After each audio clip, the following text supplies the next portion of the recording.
नमस्कार साथियों, आईएमए के ऑनलाइन प्लेटफॉर्म पर मैं मुकेश चौधरी आपका स्वागत करता हूं। स्वागत है आज की मैथमेटिक्स की क्लास में। आइए शुरू करते हैं आज के सेशन को, आज की क्लास को। जैसा कि आपको पता है कि हमारी इस क्लास में पीवाईक्यू की सीरीज चल रही है, जिसमें हम विगत परीक्षाओं में पूछे गए प्रश्नों को चैप्टर वाइज देख रहे हैं।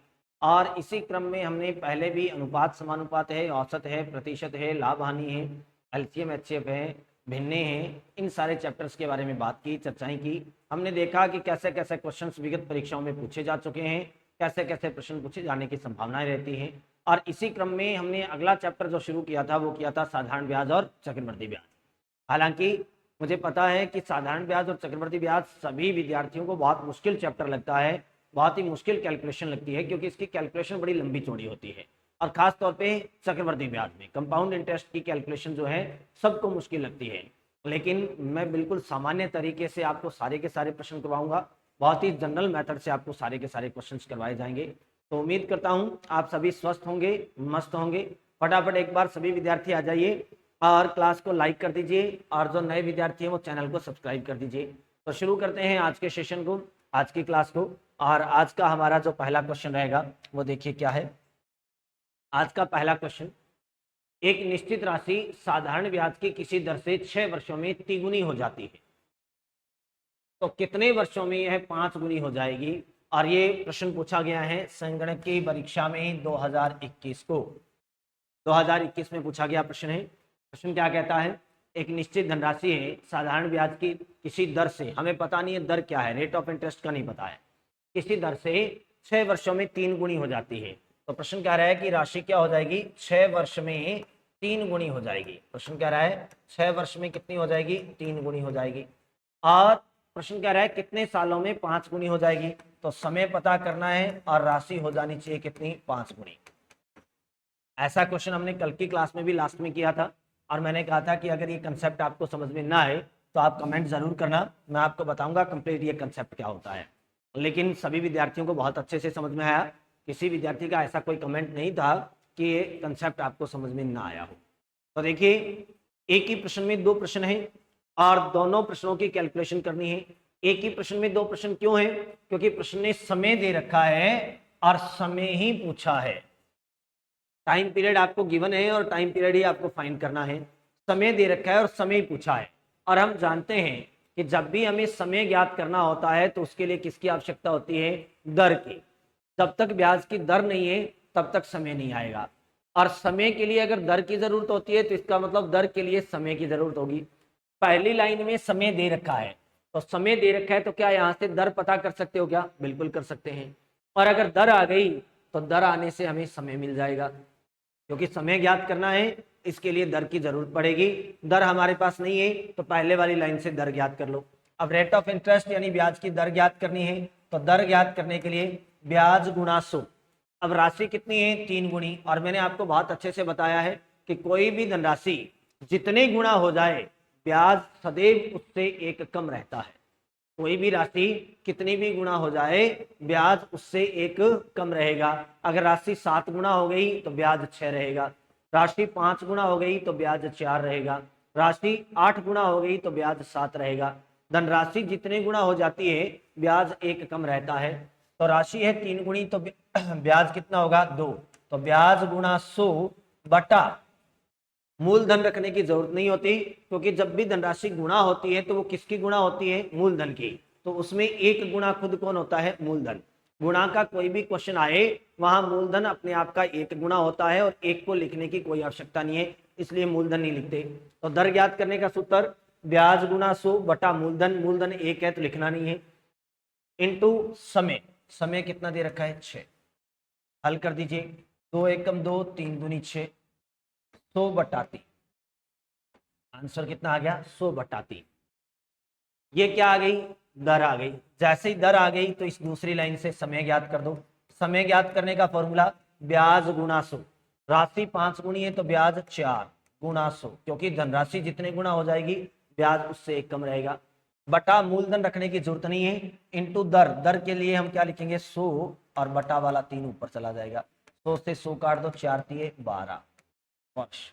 तो समय कितना आ जाएगा, 12 वर्ष। ऑप्शन नंबर 4 जो है वो बिल्कुल सही उत्तर है। आंसर कितना आ जाएगा, 12 वर्ष। ऑप्शन नंबर 4 जो है वो बिल्कुल सही उत्तर है। उम्मीद करता हूँ अच्छे से सबको समझ में आ गई होगी बात। कर लोगे क्या? ऐसा अगर कोई क्वेश्चन आए तो कर पाओगे? बहुत ही सामान्य सा प्रश्न है। प्रश्न ने कहा कि 6 वर्षों में ये धनराशि 3 गुना हो गई है, तो राशि 3 गुना हो गई है, समय है 6, तो दर ज्ञात कर लो 100/3। ये ब्याज की दर आ गई। और अगर दर आ गई तो प्रश्न ने पूछा है कितने समय में 5 गुना हो जाएगी। तो राशि 5 गुना है तो ब्याज गुना 100 बटा दर, दर 100/3 है तो बटा वाला 3 ऊपर चल जाएगा, 100 से 100 कट हो जाएगा, तो 4 3 12। उम्मीद करता हूँ सबको बहुत अच्छे से समझ में आई होगी बात। कर लोगे ना? नेक्स्ट अगला क्वेश्चन। अगला प्रश्न फटाफट सभी क्लास को लाइक कर दीजिए। अगला प्रश्न देखिए, इसी धनराशि पर, और ये प्रश्न भी 2021 में पूछा गया है वीडियो के एग्जाम में, 2021 में वीडियो के एग्जाम में पूछा गया है। इसी धनराशि पर किस वार्षिक ब्याज की दर से साधारण ब्याज मूलधन का 25/16 है यदि दर प्रतिशत तथा वर्षों में समय को प्रदर्शित करने वाली संख्याएं बराबर हो। और ये बात मैंने कल की क्लास में बहुत अच्छे से बताई थी। मैंने आपको बताया था कि जब भी दर और समय समान आ जाए तो उस केस में, उस कंडीशन में चाहे दर ज्ञात करो चाहे समय ज्ञात करो, एक ही तरीका लगता है। और डायरेक्ट अप्रोच बताई थी, डायरेक्ट मेथड बताया था, एक सीधा सा तरीका बताया था। ध्यान रखना, प्रश्न ने क्या कहा है? दर प्रतिशत और समय को प्रदर्शित करने वाली संख्याएं बराबर हैं। इसका मतलब प्रश्न वाला आपको साफ साफ ये कह रहा है कि ब्याज की दर और समय दोनों समान हैं। और मैंने कल नोट भी लिखवाया था कि ऐसा कोई भी प्रश्न आ जाए जहां दर व समय समान आ जाए, ऐसा कोई भी प्रश्न जब दर व समय समान हो, मैंने कल बताया था आपको, जब दर व समय समान हो तो उस केस में हम क्या करते हैं, चाहे आपको ब्याज की दर ज्ञात करनी हो चाहे समय ज्ञात करना हो, दोनों की वैल्यू एक जैसी आएगी। और इसके लिए एक डायरेक्ट अप्रोच बताई थी, और वो डायरेक्ट अप्रोच क्या बताई थी? अंडर रूट ब्याज गुना 100, अंडर रूट ब्याज गुना 100, इस मेथड का यूज करोगे। ब्याज कितना है? 25/16 और इंटू 100, इनका क्या कर दोगे? अंडर रूट निकाल दोगे। 25 का रूट कितना होता है? 5, 16 का रूट 4 और 100 का रूट 10। सॉल्व कर दो, 50/4, 50 में 4 का भाग देना है, काट के छोटा करोगे तो 25/2, 25 में 2 का भाग दोगे तो 12.5%, 12.5 कह दो या 12.5%। तो ब्याज की दर कितनी है? 12.5%। आंसर कितना आ जाएगा? 12.5%। बिल्कुल सामान्य सा कंसेप्ट बताया था, बिल्कुल जनरल सी बात बताई थी। जब भी किसी प्रश्न में ब्याज की दर और समय दोनों समान आते हैं तो वहां चाहे दर ज्ञात करनी हो चाहे समय ज्ञात करना हो, अंडर रूट ब्याज गुना 100 लिखेंगे, कैलकुलेशन करेंगे, आपका आंसर आ जाएगा। उम्मीद करता हूं सबको बहुत अच्छे से समझ में आ रही होगी बात। कर लोगे ऐसे क्वेश्चंस को? नेक्स्ट अगला क्वेश्चन। अगला प्रश्न देखिए क्या कह रहा है। एचएम के एग्जाम में पूछा गया है, हेडमास्टर के एग्जाम में 2018 को एचएम के एग्जाम में पूछा गया प्रश्न है। प्रश्न क्या कहता है? 5 वर्षों में साधारण ब्याज पर कोई धनराशि 3 गुनी हो जाती है, साधारण ब्याज की समान दर पर वही धनराशि कितने वर्षों में 6 गुनी हो जाएगी? देखिए प्रश्न कह रहा है कि कोई धनराशि है वो 5 वर्ष में कितनी हो जाएगी? 5 वर्ष में 3 गुनी हो जाएगी। 5 वर्ष में कितनी हो जाएगी? 3 गुनी। तो प्रश्न पूछ रहा है कि कितने समय में, हमें समय ज्ञात करना है, यह धनराशि 6 गुनी हो जाएगी। 5 वर्ष में धनराशि 3 गुनी हो रही है तो कितने समय में ये राशि 6 गुनी हो जाएगी? अभी अभी जो प्रश्न बताया था, अभी अभी जो कंसेप्ट बताया था उसी को अप्लाई कर दो। पहली लाइन में समय दिया है लेकिन दर नहीं है तो पहली लाइन से दर ज्ञात कर लो। दूसरी लाइन में समय ज्ञात करना है, दर आपके पास आ जाएगी तो समय ज्ञात कर देना।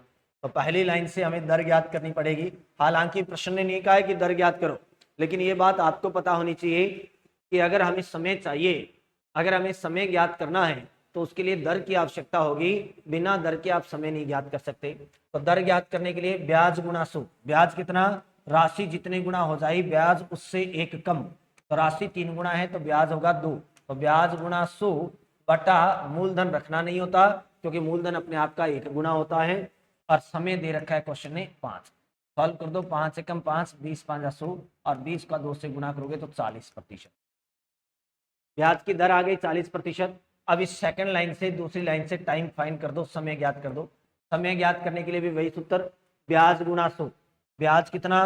राशि अगर 6 गुनी है तो ब्याज 5, ब्याज गुना 100 बटा दर कितनी? 40। सॉल्व कर दो, 0 से 0 काट दो, 5 दूनी 10 और 2 दूनी 4, तो 25/2, और 25 में 2 का भाग दोगे तो 12.5 वर्ष। कितना आ जाएगा? 12.5 वर्ष या 12.5 वर्ष। तो ऑप्शन नंबर 3 जो है वो बिल्कुल सही उत्तर है। तो आंसर कितना आ जाएगा? 12.5 वर्ष। यह धनराशि 12.5 वर्षों में 6 गुनी हो जाएगी। बहुत ही सामान्य सा कंसेप्ट है, बिल्कुल ही सामान्य से मेथड बताया है आपको, बिल्कुल ही जनरल सा मेथड बताया है। उम्मीद करता हूँ सबको बहुत अच्छे से समझ में आ गई होगी बात। कर लोगे इस टाइप के क्वेश्चन? एक बार फटाफट सभी विद्यार्थी क्लास को लाइक कर दीजिए। तो नए विद्यार्थी है वो चैनल को सब्सक्राइब कर दो ताकि आगे आने वाली क्लासेस के नोटिफिकेशन आपको मिलते रहें। अगला क्वेश्चन आरएएस प्री 2018 में पूछा गया है। आरएएस प्री में पूछा गया है सन 2018 में। और प्रश्न क्या है देखिए, एक निश्चित राशि पर 10% वार्षिक दर से 2 वर्ष के लिए चक्रवृद्धि ब्याज तथा साधारण ब्याज का अंतर 874 रुपए है, तो वह धनराशि ज्ञात कीजिए। और मैंने कल की क्लास में भी बताया था आपको कि अंतर से संबंधित प्रश्न जो है वो आपके लिए मोस्ट इंपॉर्टेंट है। हर एक कंपटीशन एग्जाम में इससे रिलेटेड क्वेश्चन पूछा जाता है, खास तौर पे आरएएस के एग्जाम में। और मैंने ये भी बताया था कि 2018 से लेकर अब तक के आरएएस के पेपर देख लेना, लगभग सभी पेपर में एक क्वेश्चन अंतर से संबंधित जरूर पूछा गया है। साधारण ब्याज और चक्रवृद्धि ब्याज के अंतर से संबंधित पूछा जाता है प्रश्न। और प्रश्न 2 तरीके के बनते हैं, या तो 2 वर्षों के लिए या 3 वर्षों के लिए। और मैंने दोनों के लिए आपको अप्रोच बता रखी है, चाहे प्रश्न 2 वर्ष के लिए आ जाए चाहे 3 वर्ष के लिए आ जाए, डायरेक्ट मेथड बता रखा है। अंतर से संबंधित कोई भी क्वेश्चन आ जाए आप इसी तरीके से सॉल्व करोगे। सबसे बड़ी बात ये कि यहाँ पे आपको अंतर पूछा जा सकता है, मूलधन भी पूछा जा सकता है और ब्याज की दर भी पूछी जा सकती है। तो चाहे प्रश्न वाले ने कुछ भी पूछा हो, आप एक ही फॉर्मूले से सारी चीजें ज्ञात कर सकते हो। बहुत अच्छे से ये बात आपको मैंने कल की क्लास में बताई थी। तो अंतर से संबंधित प्रश्न है और समय है 2 वर्ष का। तो 2 वर्ष के लिए फॉर्मूला क्या बताया था मैंने? मूलधन बराबर अंतर गुणा 10,000, अंतर गुणा 10,000 बटा दर स्क्वायर। 2 वर्ष के लिए फॉर्मूला होता है। अगर समय होता है 3 वर्ष का तो गुणा में 100/300 प्लस दर और लिख देते हैं, लेकिन यहाँ समय 2 ही वर्ष का है तो हमें फॉर्मूला यही अप्लाई करना है।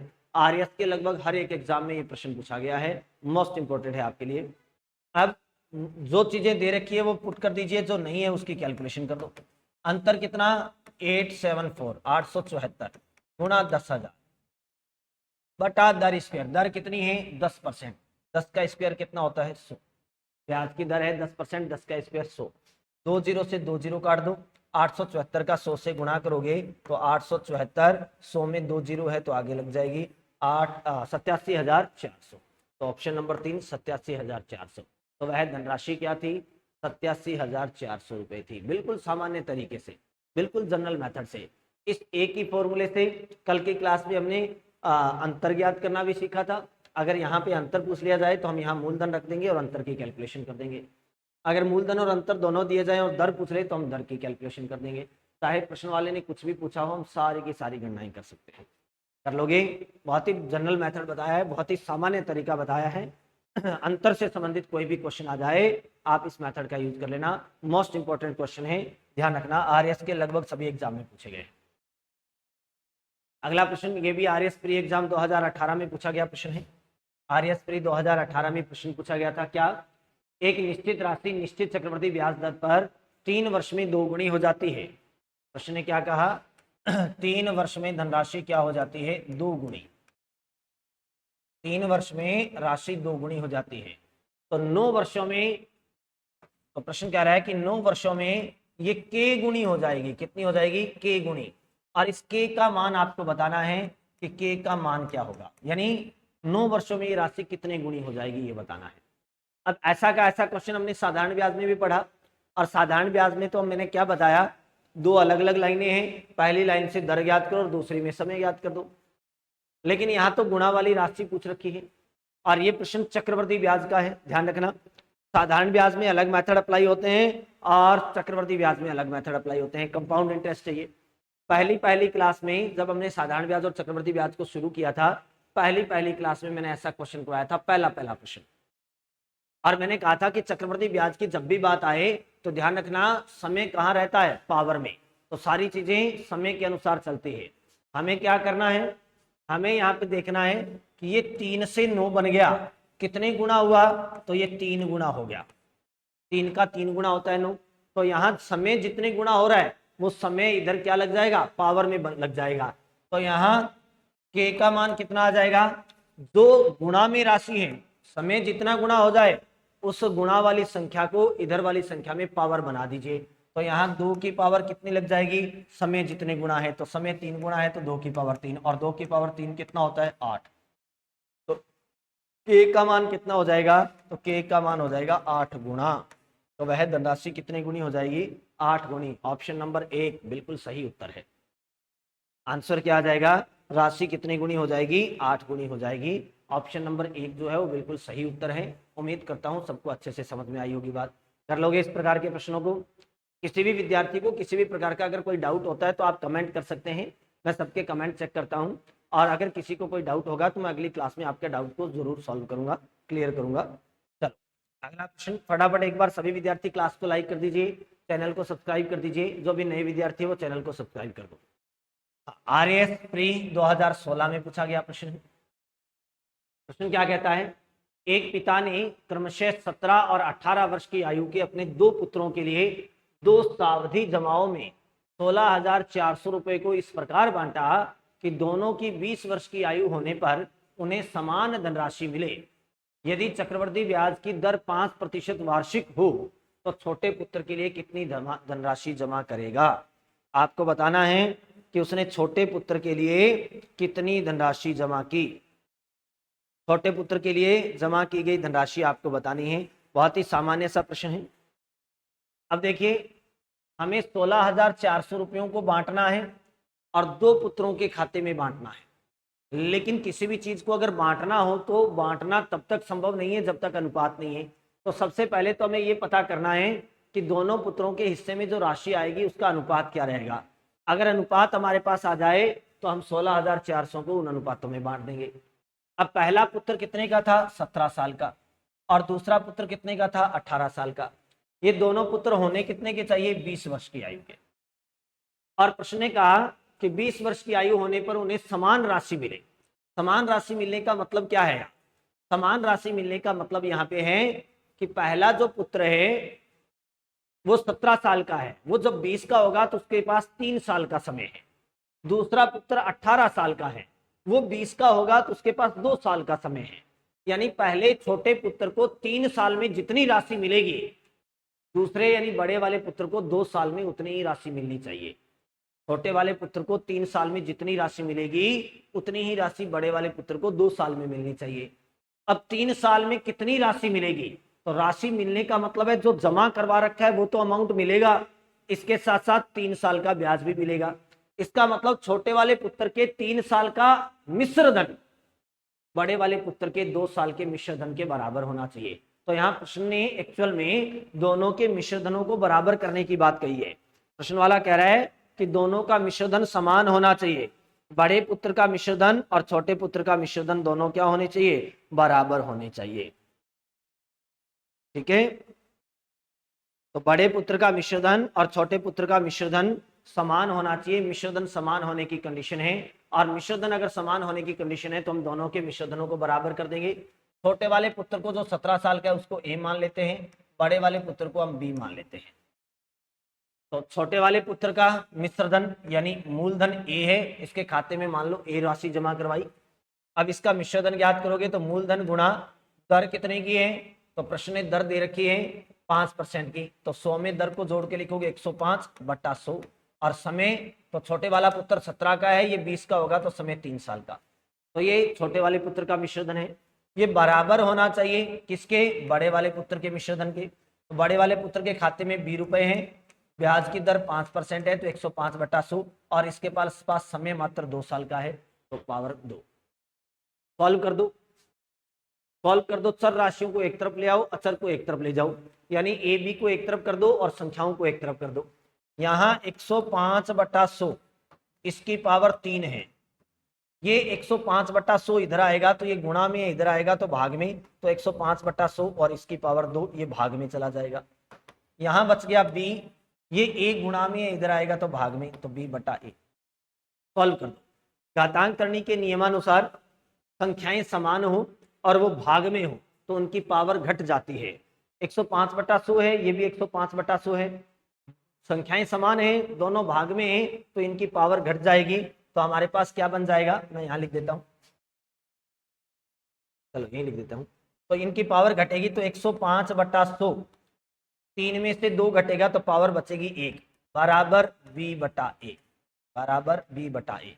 b/a का मान आ गया 105/100। यानी अगर हम इनका अनुपात निकालना चाहें तो हम b/a को क्या लिख सकते हैं, b/a लिख सकते हैं। हम b/a को क्या लिख सकते हैं, b/a लिख सकते हैं। b का मान कितना, 105, और a का मान कितना, 100।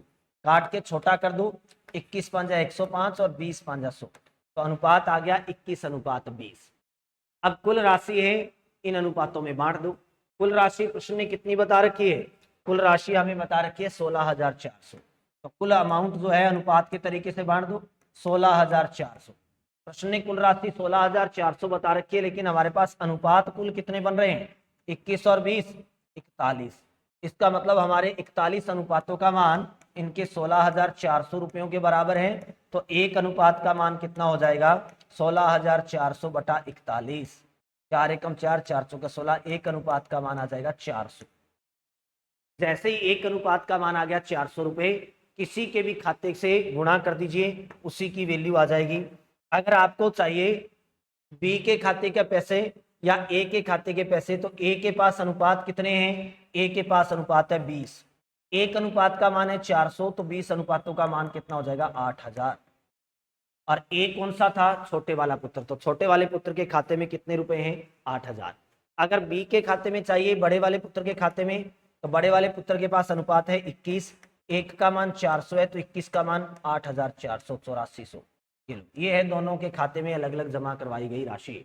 प्रश्न वाला चाहे किसी की भी राशि पूछ ले, चाहे छोटे वाले पुत्र की पूछे, चाहे बड़े वाले पुत्र की पूछे, हम अच्छे से बता सकते हैं। प्रश्न ने पूछा है छोटे वाले पुत्र के खाते में कितने रुपए जमा करवाए, तो 8,000। अगर बड़े वाले के पूछे तो 8400 रुपए, 8,400 रुपए ऑप्शन नंबर।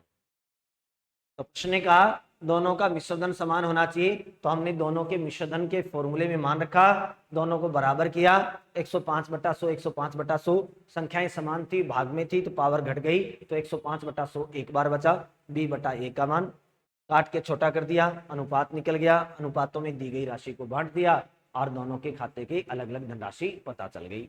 उम्मीद करता हूं अच्छे से सबको समझ में आ गई होगी बात। कर लोगे इस टाइप के क्वेश्चन, बहुत बढ़िया।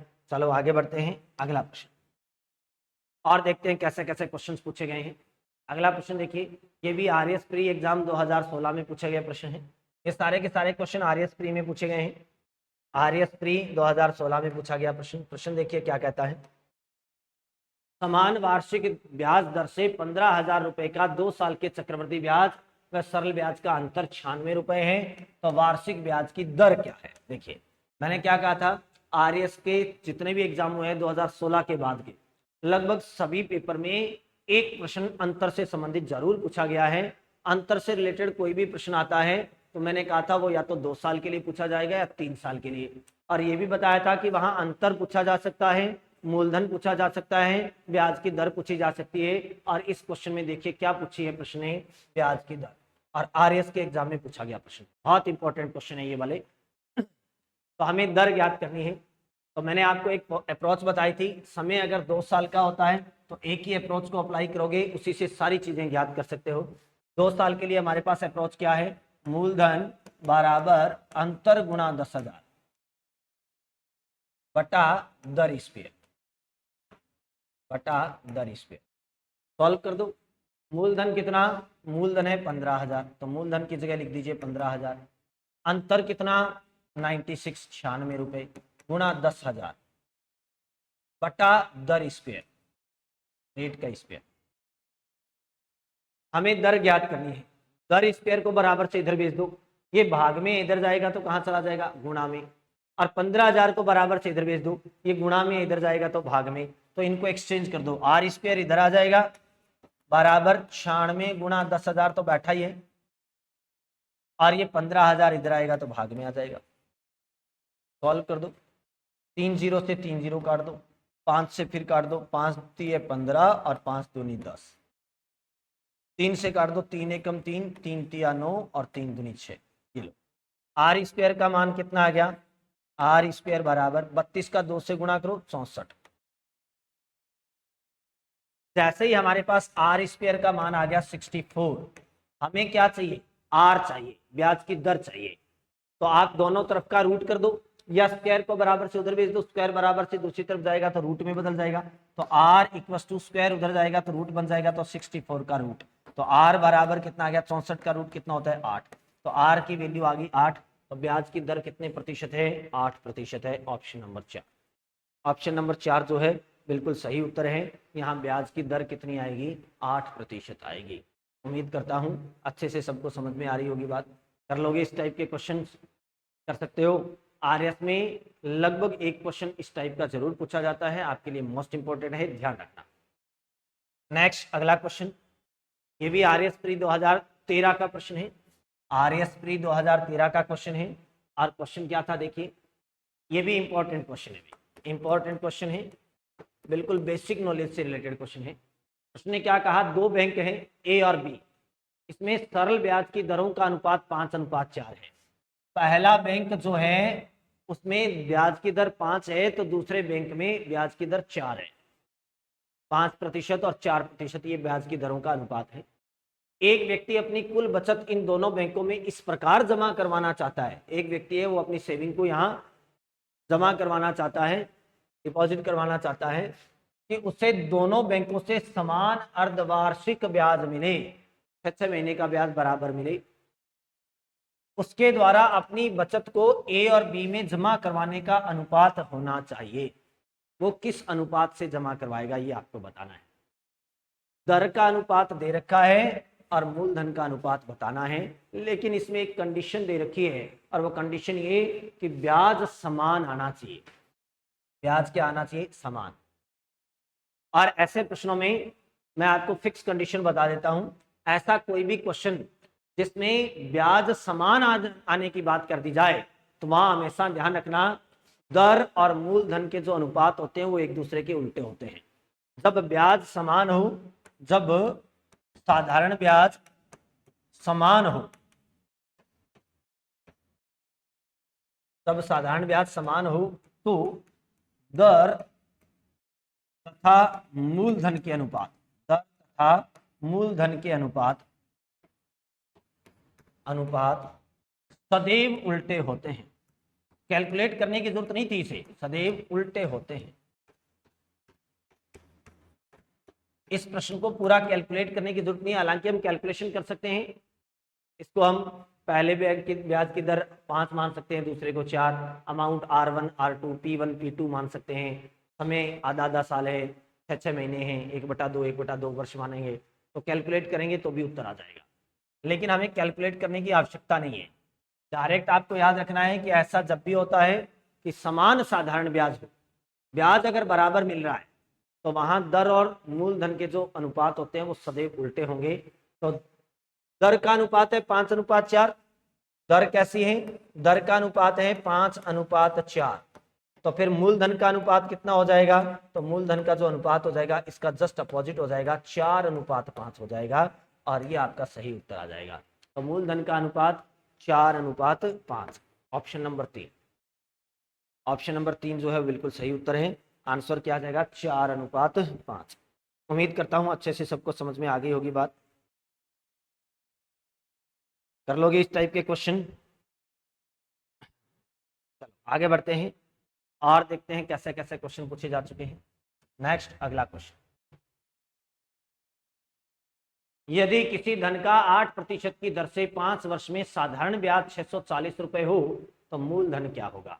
ये क्वेश्चन पूछा गया है रीट L2 में 2018। क्वेश्चन क्या कहता है, यदि किसी धन का 8% की दर से 5 वर्ष में साधारण ब्याज 640 हो तो मूलधन क्या होगा। और साधारण ब्याज में मूलधन ज्ञात करने का डायरेक्ट फॉर्मूला है ब्याज गुणा 100, ब्याज गुणा 100 बटा दर गुणा समय, दर गुणा समय। डायरेक्ट अप्रोच अप्लाई कर दीजिए, डायरेक्ट फॉर्मूला होता है दर गुणा समय। सॉल्व करोगे तो ब्याज कितना 640 गुणा 100, दर कितनी हमारे पास तो 8%, और समय कितना 5 वर्ष। सॉल्व करोगे 8 8 64 80, 5 से कम 5, 16 5 80, 16 का 100 से गुणा करोगे तो उत्तर आ जाएगा 1600 रुपये। आंसर कितना आ जाएगा 1600 रुपये। तो मूलधन क्या हो जाएगा ऑप्शन नंबर 2 1600 रुपये। ऑप्शन नंबर 2 जो है 1600 रुपये बिल्कुल सही उत्तर है। उम्मीद करता हूँ सबको अच्छे से समझ में आ गई होगी बात। कर लोगे क्या? नेक्स्ट एक बार फटाफट सभी विद्यार्थी क्लास को लाइक कर दीजिए और चैनल को सब्सक्राइब कर दीजिए। अगला प्रश्न ये भी रीट L2 में 2016 में पूछा गया है। प्रश्न क्या कहता है? साधारण ब्याज की किस दर से कोई धन 8 वर्ष में 2 गुना हो जाएगा? समय दे रखा है 8 वर्ष और पूछा है राशि 2 गुनी हो जानी चाहिए। राशि कितनी हो जानी चाहिए? 2 गुनी। 8 वर्ष में राशि 2 गुनी हो जानी चाहिए। समय दे रखा है, हमें दर ज्ञात करनी है। दर बराबर ब्याज गुणा 100। राशि अगर 2 गुनी है तो ब्याज कितना हो जाएगा? 1, क्योंकि राशि जितने गुना हो जाती है ब्याज उससे 1 कम रहता है। तो राशि 2 गुनी तो ब्याज 1, ब्याज गुणा 100 बटा समय कितना दे रखा है 8। सॉल्व कर दो, 4 से काट दो, 4 दूनी 8 और 2500 का 100, तो 25 बटा 2, 25 में 2 का भाग दोगे तो 12.5। आंसर कितना आ जाएगा? 12.5%। तो ब्याज की दर कितनी आ जाएगी? 12.5% यानी 12.5%। कर लोगे इस टाइप के क्वेश्चन? बिल्कुल सामान्य से प्रश्न है, बिल्कुल साधारण से प्रश्न है। उम्मीद करता हूँ अच्छे से सबको समझ में आ रही होगी बात। फटाफट एक बार सभी विद्यार्थी क्लास को लाइक कर दीजिए, चैनल को सब्सक्राइब कर दीजिए और अपने दोस्तों के साथ भी शेयर कर दो। तो उम्मीद करता हूँ आज का सेशन, आज की क्लास आपके लिए अच्छी रही होगी, अच्छे से सारी बातें आपको समझ में आई होगी। तो आज के लिए इतना ही, मिलते हैं अगली क्लास में। तब तक के लिए धन्यवाद, नमस्कार, जय हिंद, जय भारत।